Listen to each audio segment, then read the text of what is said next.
ಇನ್ನು ಮತ್ತೊಂದು ಕಡೆಯಲ್ಲಿ ಸಾಯಿ ಲೇಔಟ್ನ ಪರಿಸ್ಥಿತಿ ಪ್ರತಿ ವರ್ಷ ಕೂಡ ಮಳೆ ಬಂದಂತಹ ಸಂದರ್ಭದಲ್ಲಿ ಇದೇ ರೀತಿಯಾಗಿರುವಂತಹ ಸನ್ನಿವೇಶ ಇದೆ, ಅಲ್ಲಿ ಸೃಷ್ಟಿಯಾಗುತ್ತೆ. ಈ ಬಾರಿ ಕೂಡ ಅಲ್ಲಿನ ಜನರಿಗೆ ಸಮಸ್ಯೆ ತಪ್ತಾ ಇಲ್ಲ.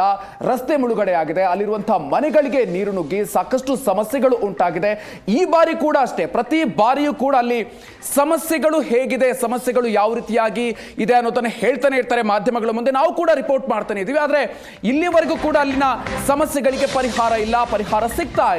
ಜನರು ಹೇಳ್ತಾ ಇದ್ದಾರೆ, ನಾವು ಅಧಿಕಾರಿಗಳಲ್ಲಿ ಅಥವಾ ಜನಪ್ರತಿನಿಧಿಗಳಲ್ಲಿ ಮನವಿಯನ್ನ ಮಾಡಿದ್ರು ಕೂಡ ಯಾವುದೇ ರೀತಿಯಲ್ಲೂ ಕೂಡ ಪರಿಹಾರ ಆಗ್ತಾ ಇಲ್ಲ ಅಂತ ಹೇಳಿ ಇದೀಗ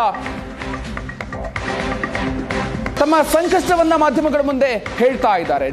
ಜನರನ್ನ ಈಗ ಅಲ್ಲಿ ಟ್ರ್ಯಾಕ್ಟರ್ಗಳ ಮೂಲಕ, ಬೋಟ್ಗಳ ಮೂಲಕ ಕಾರ್ಯಾಚರಣೆಯನ್ನ ಮಾಡಿ ಸ್ಥಳಾಂತರ ಮಾಡುವಂತ ಕೆಲಸಗಳು ಆಗ್ತಾ ಇದೆ.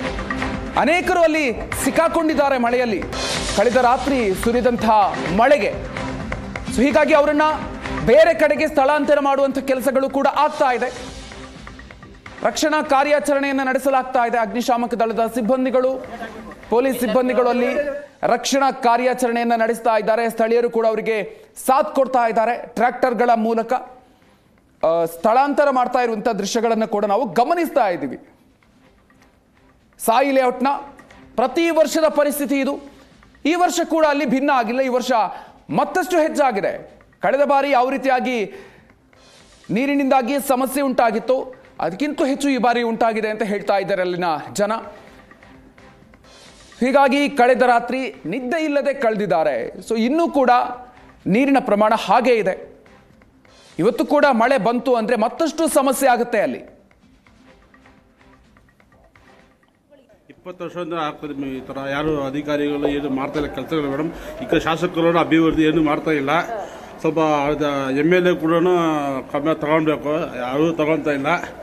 ನಂದೀಶ್ ಶೆಟ್ಟಿ ಬಂದರು 5 ವರ್ಷ ಅವ್ರು ಮಾಡಿದ್ರು. ಈ ಬಸವರಾಜ್ ಅವರು 15 ವರ್ಷ ಇದ್ದು ಏನು ಕೆಲಸ ಮಾಡಿಸಿಲ್ಲ ಮೇಡಮ್. ಈ ಕಡೆ ಬಂದು ಹೋಗ್ತಾರೆ, ಸುಮ್ಮನೆ ಬಂದು ಭರವಸೆ ಕೊಡ್ತಾರೆ, ಸುಮ್ಮನೆ ಭರವಸೆ ಕೊಡ್ತಾರೆ, ಏನು ಕೆಲಸ ಮಾಡಲ್ಲ ಮೇಡಮ್. ಅಭಿವೃದ್ಧಿ ಈ ಕಡೆ ಬಸವರಾಜ್ ಅವರು ಏನು ಮಾಡ್ತಾ ಇಲ್ಲ ಮೇಡಮ್.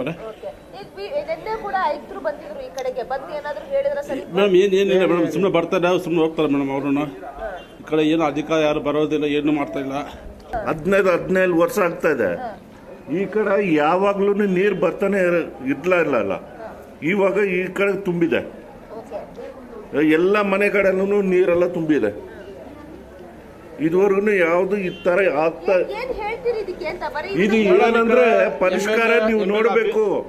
ಪರಿಷ್ಕಾರ ಇಲ್ಲಿ ನೋಡ್ಬೇಕು, ಯಾರು ಇದ್ದಾರೆ ಅಲ್ಲಿ ಅವ್ರನ್ನ ಕರ್ಕೊಂಡ್ ಬಂದು ತೋರಿಸ್ಬೇಕು. ಇಲ್ಲಿ ಒಂದು ಸಲ ಬಂದು ಹೋಗ್ತಾರೆ ಮೇಡಮ್, ಬಂದು ಹೋಗ್ತಾರೆ, ಏನು ಮಾಡಲ್ಲ ಮೇಡಮ್. ನೋಡಿ ಹೋದ ವರ್ಷ ಶಾಸಕರೆಲ್ಲ ಬಂದಿದ್ರು, ಸುಮ್ಮನೆ ಶಾಸಕರು ಬಂದ್ಬಿಟ್ಟು ಸುಮ್ಮನೆ ಬಂದ್ರು. ಅಭಿವೃದ್ಧಿ ಏನು ಬಗ್ಗೆ ಮಾತಾಡೋದಿಲ್ಲ ಮೇಡಮ್ ಅವರೇ. ರಾತ್ರಿ 3 ಗಂಟೆಯಿಂದ ಮಳೆ ಸುರಿತಾ ಇದೆ. ಬೆಳಗ್ಗೆ ನನಗೆ 4 ಗಂಟೆಯಿಂದ ಫೋನ್ಗಳು ಬಂದು 5 ಗಂಟೆಯಿಂದ ಇಡೀ ಲೇಔಟಲ್ಲಿ ಸುತ್ತಾಡಿ ಟ್ರ್ಯಾಕ್ಟರ್ಗಳ ಮುಖಾಂತರ ಹಾಗೂ ಪ್ರತಿಯೊಬ್ಬರನ್ನ ಕರ್ಕೊಂಡ್ಬಂದು ಎಲ್ಲ ಹೊರಗಡೆ ಬಿಡ್ತಾ ಇದ್ದೀವಿ. ಇಲ್ಲಿ ವ್ಯವಸ್ಥೆ ಏನಂತ ಹೇಳಿದ್ರೆ, ಇಲ್ಲಿ ಸರಿಯಾಗಿ 8 ವರ್ಷಗಳಿಂದ ರಾಜಕಾಲುವೆ ಮಾಡಿದ್ದೀವಿ. ಆ ಟೈಮಲ್ಲಿ ಆ ರಾಜಕಾಲುವೆ ಬದಲು ವೆಂಟ್ ಒಂದು ಮಾಡಬೇಕಾಯ್ತು, ರೈಲ್ವೇದು. ಆ ವೆಂಟಿಗೆ ಆಲ್ರೆಡಿ 24 ಕೋಟಿ ಬಿಡುಗಡೆ ಆಗಿದೆ. ಅದರ 14 ಕೋಟಿ ಬಿಡುಗಡೆ ಆಗಿದೆ, ಕೆಲಸ ಪ್ರಾರಂಭ ಆಗಿಲ್ಲ. ಆ ವ್ಯವಸ್ಥೆಯಿಂದ ಇವತ್ತು ಇಡೀ ಲೇಔಟು, ಈ ಗದ್ದಳ್ಳಿ ಈ ಭಾಗ ಎಲ್ಲನೂ ಆವರಿಸ್ಕೊಂಡ್ಬಿಟ್ಟಿದೆ. ಈ ಮಹಾಮಳೆ ಬಂದರೆ ಯಾವಾಗೂ ಇಲ್ಲಿ ಸಮಸ್ಯೆನೆ. ಇದು ಕೇಂದ್ರ ಸರ್ಕಾರಕ್ಕೂ ವಿಚಾರ ಬೀಳಿಸಿದ್ದೀವಿ. ಇವಾಗ ಕೆಲಸ ನಡೀಲಿಲ್ಲ, ಕೆಲಸ ಆಗಿಲ್ಲ, ಆದ್ರೆ ಇದು ನೇರವಾಗಿ ಪರಿಣಾಮ ಯಾರ ಮೇಲೆ ಹೇಳಿ, ಇಲ್ಲಿರುವಂತಹ ಯಾವುದೋ ಒಂದು ಬಡ ಜನರ ಮೇಲೆ. ಜನಪ್ರತಿನಿಧಿಗಳು ಮಾಡಬೇಕಾಗಿರೋ ಕರ್ತವ್ಯ ಇದು. ವೆಂಟ್ನ ಓಪನ್ ಮಾಡಬೇಕು. ಓಪನ್ ಆದರೆ ಆಟೋಮೆಟಿಕ್ ನೀರು ಹೋಗುತ್ತೆ. ಈ ಭಾಗದಲ್ಲಿ ಚೇಳಿಕೆರೆಯಿಂದ ಗದ್ದಳ್ಳಿವರೆಗೂ ಈ ಸಮಸ್ಯೆ ಇದೆ. ಇದು 8 ವರ್ಷ 10 ವರ್ಷಗಳಿಂದ ಇರೋ ಸಮಸ್ಯೆ ಇದೆ. ಇದು ಇವತ್ತಿಂದಲ್ಲ ಸಮಸ್ಯೆ, 8-10 ವರ್ಷಗಳಿಂದ.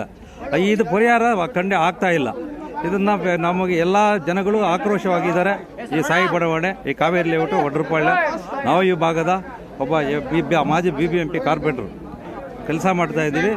ಜನಗಳು ಪ್ರತಿನಿಧಿ ಕೆಲಸ ಮಾಡಬೇಕು ಅಷ್ಟೇ. 20 ವರ್ಷ ಸಿಲಿಕಾನ್ ಸಿಟಿಯಲ್ಲಿ ರಾತ್ರಿ ಸುರಿದಂತಹ ಮಳೆಗೆ ಇಡೀ ಬೆಂಗಳೂರು ಜಲಾವೃತವಾಗಿದೆ. ಅದರಲ್ಲೂ ಸಾಯಿ ಲೇಔಟ್ನ ಪರಿಸ್ಥಿತಿಯನ್ನು ನಾವು ನೋಡಬಹುದು. ಸದ್ಯಕ್ಕೆ ಸಾಯಿ ಲೇಔಟ್ನಲ್ಲಿರುವಂತಹ ಸಾಯಿಬಾಬಾ ಟೆಂಪಲ್ ಏನಿದೆ ಅದರ ದೃಶ್ಯವನ್ನು ನಾವು ನೋಡ್ತಾ ಇದ್ದೀವಿ. ಇಡೀ ಟೆಂಪಲ್ ಪೂರ್ತಿ ಜಲದಿಗ್ಬಂಧನ ಅಂತಾನೆ ಹೇಳ್ಬಹುದು. ಯಾರಿಗೂ ಕೂಡ ಹೊರಗಡೆ ಬರೋದಕ್ಕೆ ಸಾಧ್ಯ ಇಲ್ಲ. ಇಡೀ ರಸ್ತೆ ತುಂಬಾ ನೀರು ನಿಂತಿರುವಂತದ್ದು, ಮನೆಗಳಿಗೆ ನೀರು ನುಗ್ಗಿರುವಂತದ್ದು. ಸದ್ಯಕ್ಕೆ ಇವಾಗ ಅಗ್ನಿಶಾಮಕ ದಳದಿಂದ ರೆಸ್ಕ್ಯೂ ಕಾರ್ಯಾಚರಣೆ ಕೂಡ ನಡೀತಾ ಇದೆ. ಬೋಟ್ ಮೂಲಕ ಜನರನ್ನ ಹೊರಗಡೆ ಕರ್ತರುವಂತ ಮಾಡುವಂತಹ ಪ್ರಯತ್ನವನ್ನ ಮಾಡ್ತಾ ಇದೆ. ಅಂದ್ರೆ ಒಳಗಡೆ ಇರುವಂತಹ ಜನರು ಏನು ಯಾರಿಗೂ ಕೂಡ ಹೊರಗಡೆ ಬರೋದಿಕ್ಕೆ ಆಗ್ತಾ ಇಲ್ಲ. ಗ್ರೌಂಡ್ ಲೆವೆಲ್ ಅಲ್ಲಿ ಇರುವಂತಹ ಮನೆಗಳಿಗೆ ನೀರು ನುಗ್ಗಿರುವಂತಹ ಹಿನ್ನೆಲೆಯಲ್ಲಿ ಯಾರಿಗೂ ಕೂಡ ಹೊರಗಡೆ ಬರೋದಿಕ್ಕೆ ಆಗ್ತಾ ಇಲ್ಲ. ಹಾಗಾಗಿ ಸದ್ಯಕ್ಕೆ ಏನು ಅಗ್ನಿಶಾಮಕ ದಳದಿಂದ ಕಾರ್ಯಾಚರಣೆ ಬೋಟ್ ಮೂಲಕ ಕಾರ್ಯಾಚರಣೆ ಮಾಡಲಾಗ್ತಾ ಇದೆ. ಯಾರ್ಯಾರು ಹೊರಗಡೆ ಸದ್ಯಕ್ಕೆ ಹೋಗೋದಿಕ್ಕೆ ಇದ್ದಾರೆ ಅಂತವ್ರನ್ನ ಹೊರಗಡೆ ತರುವಂತದ್ದು, ಜೊತೆಗೆ ಟ್ರ್ಯಾಕ್ಟರ್ ಮೂಲಕವೂ ಕೂಡ ಹೊರಗಡೆ ತರುವಂತಹ ಕೆಲಸ ನಡೀತಾ ಇದೆ. ಬೆಳಗ್ಗೆಯಿಂದಲೂ ಕೂಡ ಅಂದ್ರೆ ಇಡೀ ರಾತ್ರಿ ಸುರಿದಂತಹ ಮಳೆಗೆ ಈ ರೀತಿ ನೀರು ತುಂಬಿಕೊಂಡಿರುವಂತಹ ದೃಶ್ಯ ನಾವು ನೋಡಬಹುದು. ಅಂದ್ರೆ ಎಲ್ಲೂ ಕೂಡ ಇದು ರಸ್ತೆ ಅನ್ನುವಂಥದ್ದು ಗೊತ್ತಾಗ್ತಾ ಇಲ್ಲ. ಇಡೀ ರಸ್ತೆಯಲ್ಲಿ ನೀರು ತುಂಬಿಕೊಂಡಿರುವಂತಹ ಹಿನ್ನೆಲೆಯಲ್ಲಿ ಜನ ಅಂದ್ರೆ ಮಕ್ಕಳಿರ್ಬೋದು, ಅದೇ ರೀತಿ ವೃದ್ಧರಿರ್ಬೋದು, ಎಲ್ಲರೂ ಕೂಡ ಮನೆ ಒಳಗಡೆ ಸೇರ್ಕೊಂಡಿದ್ದಾರೆ. ಅವ್ರನ್ನ ಹೊರಗಡೆ ಕರೆತರುವಂತಹ ಕೆಲಸ, ಜೊತೆಗೆ ಯಾರ್ಯಾರು ಕೆಲಸಕ್ಕೆ ತೆರಳುವಂತಹ ಜನರಿದ್ದಾರೆ ಅವ್ರನ್ನೂ ಕೂಡ ಹೊರಗಡೆ ಕರೆತರುವಂತಹ ಕೆಲಸ ಮಾಡ್ತಾ ಇದ್ದಾರೆ.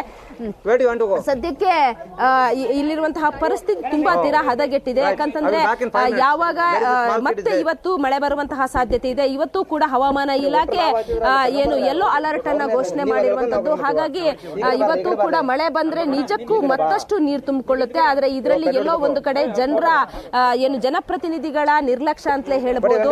ಈ ಹಿಂದೆಯೇ ಮಳೆ ಬರುವಾಗ ಯಾವ ರೀತಿ ಸಮಸ್ಯೆ ಆಗುತ್ತೆ ಅದರಿಂದ ಎಚ್ಚೆತ್ತುಕೊಳ್ಳೋದಕ್ಕೆ ಏನೇನು ಮುನ್ನೆಚ್ಚರಿಕಾ ಕ್ರಮಗಳನ್ನು ತೆಗೆದುಕೊಳ್ಬೇಕಿತ್ತು ಅದನ್ನ ಮಾಡಿಲ್ಲ. ಹಾಗಾಗಿ ಇವತ್ತು ಇಲ್ಲಿರುವಂತಹ ಜನ ಏನು ಸಾಯಿ ಲೇಔಟ್ ಹೊರಮಾವನ ಎಲ್ಲಾ ಜನರು ಕೂಡ ಇವತ್ತು ತುಂಬಾ ಸಮಸ್ಯೆಯಲ್ಲಿ ಸಿಲುಕೊಂಡಿರುವಂತದ್ದು. ಸದ್ಯಕ್ಕೆ ಇನ್ನೂ ಕೂಡ ಯಾವುದೇ ರೀತಿಯ ಜನಪ್ರತಿನಿಧಿಗಳು ಯಾರು ಕೂಡ ಸ್ಥಳಕ್ಕೆ ಭೇಟಿ ನೀಡಿಲ್ಲ. ನಿನ್ನೆ ಅಷ್ಟೇ ಬಂದವರು ಒಂದಷ್ಟು ಸಮಸ್ಯೆಗಳನ್ನ ಸರಿಪಡಿಸ್ತೀವಿ ಅನ್ನುವಂತಹ ಮಾತನ್ನ ಹೇಳಿದ್ರು. ಆದ್ರೆ ಇದುವರೆಗೂ ಕೂಡ ಯಾರು ಏನು ಮಾಡಿಲ್ಲ ಅನ್ನುವಂಥದ್ದು ಸ್ಥಳೀಯರು ಹೇಳ್ತಾ ಇರುವಂತದ್ದು. ಸದ್ಯಕ್ಕಂತೂ ಜನರಿಗೆ ತುಂಬಾ ಸಮಸ್ಯೆ ಆಗ್ತಾ ಇದೆ. ಈ ಮೂಲಕ ಅಂದ್ರೆ ಜನರನ್ನ ಇವಾಗ ಹೊರಗಡೆ ಕರೆತರುವಂತಹ ಕೆಲಸವನ್ನ ಸದ್ಯಕ್ಕೆ ಅಗ್ನಿಶಾಮಕ ದಳದಿಂದ ಮಾಡಲಾಗ್ತಾ ಇದೆ. ಬೆಂಗಳೂರಿನಿಂದ ಕ್ಯಾಮರಾ ಪರ್ಸನ್ ನಾಗರಾಜ್ ಜೊತೆಗೆ ಮಮತಾ ಮರ್ದಾಳೆ, ಏಷ್ಯಾನೆಟ್ ಸುವರ್ಣ ನ್ಯೂಸ್.